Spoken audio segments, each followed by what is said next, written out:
Donald's duck. Duck, the Great Western engine, worked hard in the yard at the big station. Sometimes he pulled coaches, sometimes he pushed trucks, but whatever the work, Duck got the job done without fuss.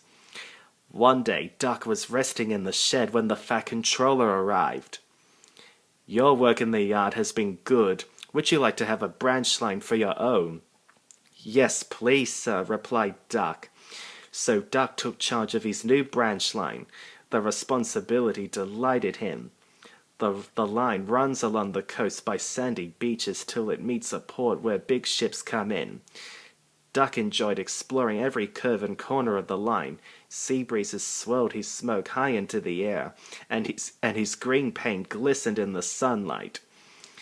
"This is just like being on holiday," he puffed. "Well, you know what they say," laughed his driver. "A change is as good as a rest." Soon Duck was busier than ever. The Fat Controller was building a new station at the port, and Duck pushed the trucks wherever they were needed.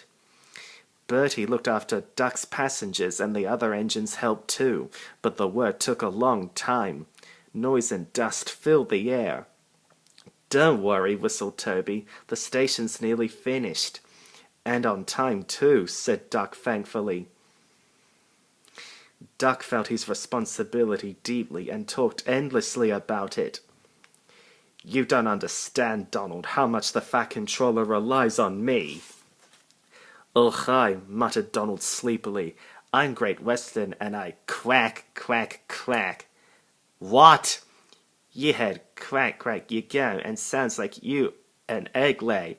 Now we should let an engine sleep." "Quack yourself," said Duck indignantly. Later he spoke to his driver. "Donald says I quack as if I laid an egg." "Quack, do you?" pondered his fireman. He whispered something to Duck and his driver. They were going to play a joke on Donald and pay him back for teasing Duck. The engines were busy for the rest of the day, and nothing more was said, not even a quack.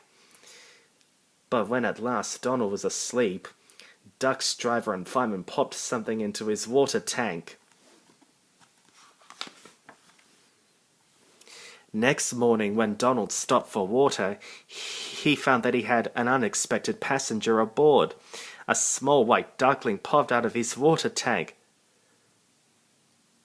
"Now who's behind this?" laughed Donald. The duckling was tame. She shared the fireman's sandwiches and rode in the tender. The other engines enjoyed teasing Donald about her. Presently she grew tired of traveling and hopped off at a station, and there she stayed. That night Donald's driver and fireman got busy, and in the morning when Duck's crew arrived they laughed and laughed. "Look, Duck, look what's under your bunker. It's a nest box with an egg in it." Donald opened a sleepy eye. Well, well, well, you must have laid in the night, Duck, beyond knowest." Then Duck laughed too. "You win, Donald. It'll take a clever engine to get the better of you."